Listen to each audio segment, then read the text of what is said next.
අලි පැටිය සහ සිංහ පැටිය හොඳ යාළුවෝ. එක්මත් එක කාලෙක දුර ඇත කෙළවක අලු නමින් අලි පැටියෙක් සහ සිම්බා නමින් සිංහ පැටියෙක් ජීවත් වුණා. ඔවුන් දෙදෙනාම ලෝකේ අලුත් දේවල් දැකලා බලාගන්න ආශා කළා. අලුට හරිම විශාල පාද තිබුණා. සිම්බාට වේගයෙන් දුවන්න පුරුවන් කකුල් තිබුණා. හැබැයි ඒ දෙන්නම එකම දෙයක් හරිම ප්‍රිය කළා. ඒ තමයි සෙල්ලම් කිරීම. එක් දිනක ඔවුන් දඩේමේ යෙදුණා. දඩේම සඳහා හාවෙක් හොයමින් ලොකු ගස් අතරින් දුවන්න පටන් ගත්තා. අලු ගස් වැල් වල හැපි දුවන හැටි දෙක සිම්බාට මහයෙන් hina ගියා. මොකද අලු මේ තරම්ම මහන්සිද කියලා සිම්බා හුවා.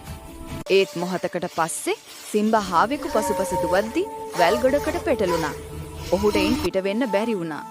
අලු කිසිම සැකයක් නැතුව ඔහුට උදව් කළා. ඔහුගේ සොඩ පාවිච්චි කරලා සිම්බාව වැල් ගොඩෙන් බේරාගත්තා. ඒ වෙලාවේ සිම්බා කිව්වා අලු මට හිතුන්නේ මට මේ වගේ හොඳ යාළුවෙක් ඉන්නවා කියලා. ඒ වෙලාවේ සිට වුන් තවත් හොඳ මිතුරන් වුණා. අලු සිම්බාට බලය පාවිච්චි කරන හැටි කියලා දුන්නා. සිම්බාලුට වේගයෙන් ගමන කරලා සෙල්ලම් ජය ගන්න හැටි උගන්වලා දුන්නා. අවසානයේ වුන් හැමෝටම පණිවිඩයක් කියලා දුන්නා. යාළුකම් හොඳම තෑග්ග. තරඟ කරන වෙනසක් නැහැ. එකිනෙකාගේ දුර්වලත් ශක්තිවත් දේවල් ගෞරව කළාම සැබෑ මිතුරන් වෙන්න පුළුවන්. ඔවුන් දෙදෙනා ඉතින් අදත් ඒ කැලවේ හොඳම යාළුවෝ.